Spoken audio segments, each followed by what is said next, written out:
Fala, galerinha do primeiro ano, tudo bem? Tudo tranquilo? Professor Sidney, dando continuidade aos nossos estudos sobre leis ponderais. Já deixei aqui atrás do quadro as nossas três principais leis ponderais. Lembrando que lei não tem exceção. Se tiver exceção, vira uma regra.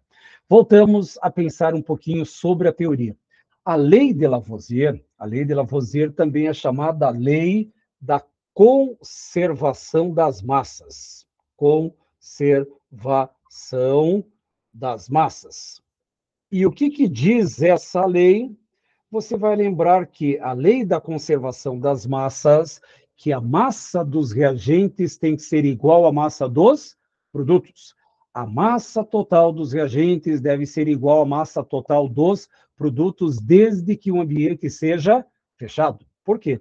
Porque se o sistema for aberto, se tiver alguma reação produzindo um gás, esse gás pode fazer um processo de fusão e se espalhar pelo ambiente, dando a falsa sensação que a massa está diminuindo. Por isso que toda a lei de Lavoisier tem que acontecer em sistema fechado. Caso tenha um gás, o gás fica preso lá dentro. E fora que tem um detalhe, Lavoisier ficou famoso por uma frase bem dele, mas de qualquer maneira, na natureza, nada se perde, nada se cria, tudo se conserva. E como é que eu vou trabalhar isso? Dá uma olhadinha. Vamos imaginar que eu tenha hidrogênio reagindo com oxigênio, produzindo molécula de água. Um outro detalhe importantíssimo, toda vez que você monta uma equação, você precisa verificar se ela está equilibrada ou balanceada. Professor, como é que faz balanceamento? O número de átomos que eu tenho de um certo elemento tem que ser igual tanto no reagente quanto no produto. Portanto, lei de Lavoisier. A massa dos reagentes é igual à massa dos produtos, o que tem no reagente precisa ser igual ao que tem no produto. Então, olha só, eu tenho 2 átomos de oxigênio nos reagentes e aqui só tem um. Só tem um. Deixa eu só colocar ele. Professor, eu não posso apagar aquele um? Lógico que não. Você vai ter que colocar na frente da molécula para fazer o balanceamento. Se aqui tem 2 e aqui tem 1, significa que aqui na frente eu vou colocar o número 2. E não esqueça nunca que quando você colocar esse 2 tem um fator de multiplicação.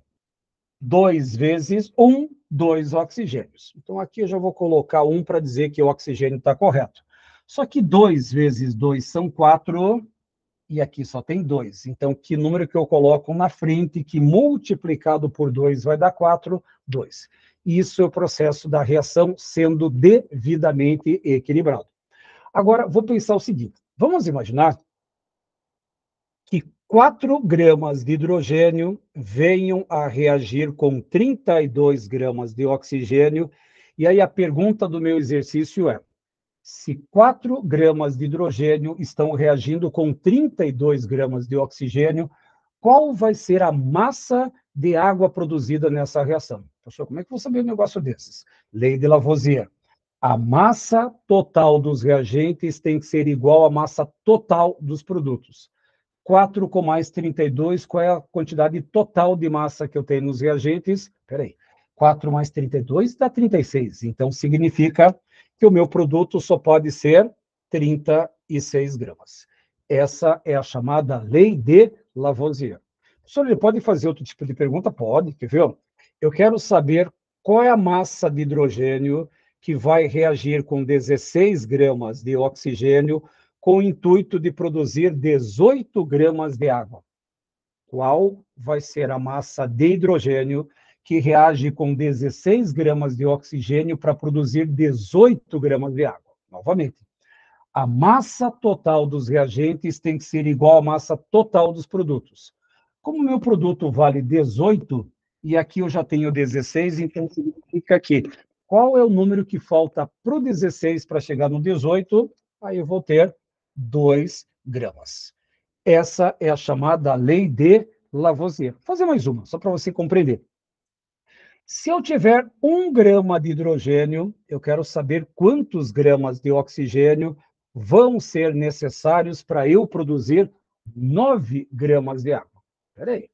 A massa total dos reagentes tem que ser igual à massa total dos produtos.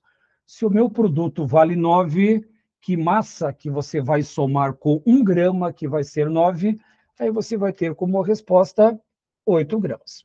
Essa é a chamada lei de Lavoisier. A massa total dos reagentes é igual à massa total dos produtos. Agora, na lei de Proust, repare que Proust, ele lembra muito bem o que ele estudou, proporção. Segundo a lei de Proust, as massas dos reagentes e dos produtos que participam de uma reação, eles guardam proporções constantes. Professor, como assim? Eu vou te dar uma outra reação para você compreender a ideia.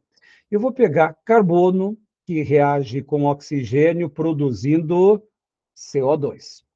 Verifique se essa reação está equilibrada. Um átomo de carbono no reagente, um átomo de carbono no produto. 2 átomos de oxigênio, 2 átomos de oxigênio, equação equilibrada. Agora, o que acontece? Eu vou colocar a reação em que 12 gramas de carbono reagem com 32 gramas de oxigênio, produzindo quantos gramas de CO2? Professor, mas essa não é a lei de Lavoisier? Sim, preciso ter uma relação para trabalhar com proporção. 12 mais 32, a massa total dos reagentes vale 44. Portanto, qual vai ser a massa de gás carbônico produzida nessa reação? 44 gramas. Isso é Lavoisier. Agora, onde que entra o Proust? Vamos imaginar que 6 gramas reagem com quantos gramas de oxigênio para produzir quantos gramas de CO2? Professor, eu posso inventar qualquer valor? Não, você não pode inventar qualquer valor. Então, o que acontece? Você consegue ver uma relação, uma proporção do 6 em relação ao 12? O que o 6 é em proporção ao 12? Dobro, triplo, metade, 1/10, 10 vezes maior, proporção. O 6 é metade de 12. E se o 6 é metade de 12, que número que eu vou colocar aqui que vai ser a metade de 32? Aí a metade de 32 vai corresponder a 16 gramas. E o número que é metade do 44, 22 gramas. E outro detalhe importantíssimo, repare que a lei de Proust e Lavoisier estão intimamente ligadas. Olha só, 6 com mais 16, 22. Massa do produto, 22. Professor, sempre tem que dar certo? Sim, é uma lei. Tá, professor? Me dá outro exemplo. Vamos imaginar que você tem agora uma outra relação. 64 gramas mais, eu quero saber a massa de carbono e a massa de gás carbônico que vai ser produzida quando você tiver 64 gramas do oxigênio. Agora, o que você pode fazer? Veja bem, você consegue ver uma relação do 64 para o 16? Ah, professor, eu não sou muito bom em matemática, não consigo ver essa relação. Você consegue ver uma relação do 64 para o 32? Opa, 64 é o dobro de 32. Se o 64 é o dobro de 32, o número que eu vou colocar aqui tem que ser o dobro do 12. E qual é o número que é o dobro do 12? 24 gramas. Agora, se o 24 é o dobro do 12, o 64 é o dobro do 32, que número que eu coloco aqui? Aí você vai ter 88 gramas. Isso é a chamada lei de Proust. Agora, um outro detalhe. E se eu não conseguir enxergar diretamente uma proporção? Por exemplo, vamos imaginar que você tenha uma relação, vamos colocar aqui, ó, que você tenha uma concentração, deixa eu só colocar aqui, quer ver? Vamos colocar 2,2 gramas. A seta, aí eu quero saber quanto que é a massa de carbono e quanto que é a massa de oxigênio que eu vou ter para produzir 2,2. Ih, professor, botaram um vírgula na história, começou a complicar a minha vida. Não, simples. Só que agora, para facilitar um pouquinho, eu vou fazer o seguinte, ó. Eu vou colocar um X e um Y para você descobrir. Um X e um Y para você descobrir. Ah, eu não consigo ver nenhuma relação matemática. Quando você não conseguir fazer essa relação, entra em cena uma das ferramentas mais importantes da matemática, chamada regra de 3. Se você só fazer a regra de 3, resolve facilmente a lei de Proust. Primeiramente, o que vocês gostariam de calcular primeiro, o x ou o y? Ah, professor, o x. Então, vamos calcular o x. Mas para você calcular o x, você precisa primeiro encontrar uma relação. E você pode usar qualquer uma dessas três relações aqui, ó. Se 12 está para 44, 6 está para 22, assim como 24 está para 88. Professor, eu posso escolher? Posso. Ah, tá, eu vou pegar essa primeira aqui, ó, que é menorzinho. Então, o que acontece? Como eu quero calcular o x e relacionar com esse número, eu vou pegar o 12, portanto, 12 gramas está fazendo uma relação com 44 gramas. Mas como eu tenho 2,2 gramas, eu vou ter um valor de x. E qual será esse valor de x? Agora você entra na famosa regra de 3. Para quem esqueceu a matemática, a gente vai fazer uma multiplicação cruzada. Como assim multiplicação cruzada? Você vai fazer 12 vezes 2,2, que vai ser igual a 44 vezes o x. Portanto, o seu x vai ser igual a 12, que multiplica 2,2 dividido por 44. Essa é a continha que você vai ter que fazer para mim. E qual vai ser esse valor do x? Aí você vai encontrar um valor de x que vai valer 0,6 gramas. Então, o nosso x corresponde a 0,6 gramas. Tá, professor? Mas agora tem o y. Precisa fazer outra regra de 3 para calcular o y? Não. Lei de Lavoisier. A massa total dos reagentes é igual à massa total dos produtos. Se aqui é 2,2 e aqui é 0,6, que número, que eu vou somar aqui é o y, com 0,6, que vai me dar 2,2, aí você vai encontrar que o seu y ele vai corresponder a 1,6 gramas. 1,6 gramas. Tira a prova. 0,6 com mais 1,6, 2,2 bate com o 2,2. Essa é a chamada lei de Proust. Ela dá um pouquinho mais de trabalho, porque se você não enxergar a proporção, você vai ter que fazer a regrinha de 3.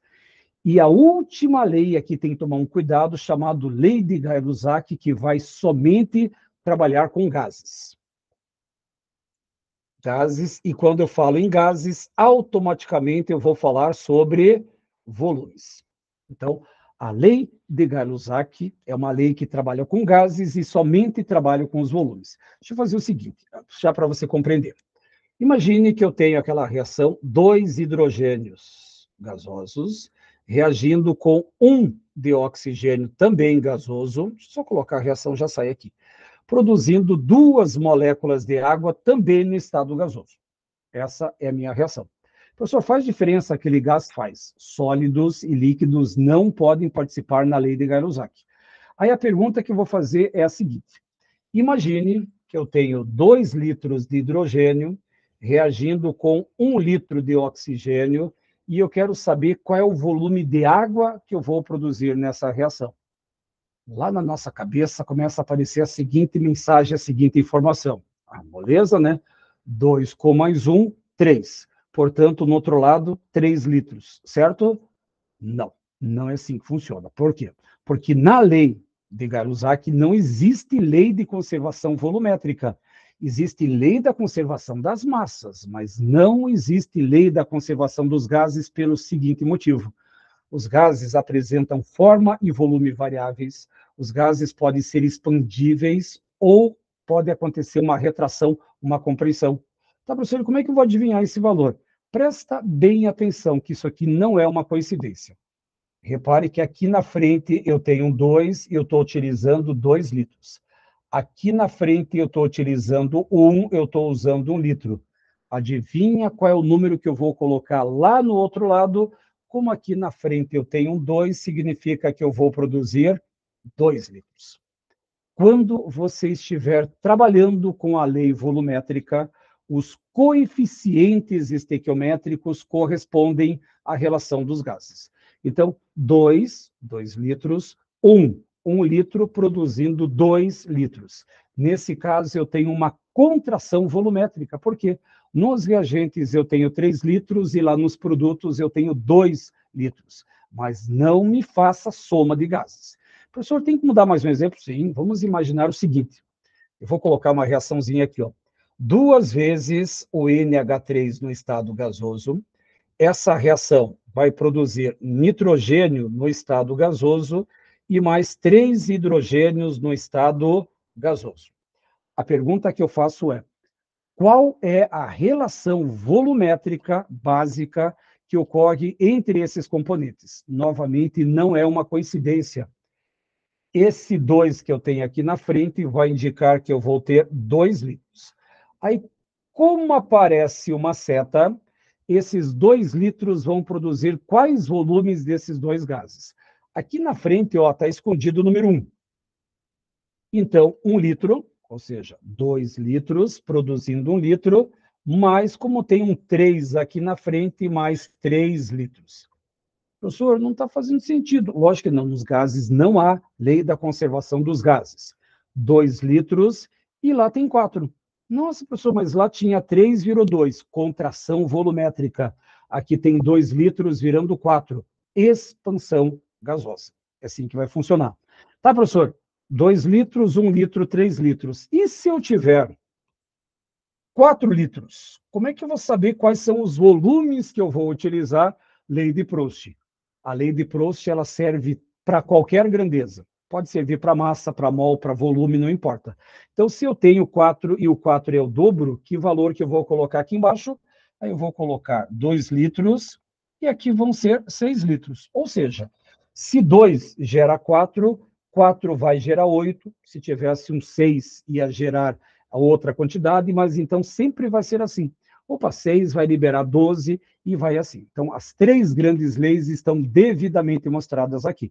Deixa eu só sair um pouquinho até aqui, para você, se caso quiser tirar um print da tela, para mostrar as 3 grandes leis. Lei de Lavoisier, que fala que a massa dos reagentes é igual à massa dos produtos. Lei de Lavoisier, massa do reagente e massa do produto. Lei de Proust, trabalha com proporção. Se tiver metade, tudo vira metade. Se tiver o dobro, tudo vira o dobro. Se não tiver proporção, dá-lhe regrinha de 3. Trabalhe bem essa parte matemática. E a lei de Gay-Lussac, ela só é válida se você tiver moléculas gasosas. Só vale para molécula gasosa. E o que acontece? O coeficiente estequiométrico que você usa para fazer o balanceamento corresponde à quantidade de litros, mililitros, metros cúbicos usados numa relação. Isso é a correspondência das nossas 3 leis ponderais.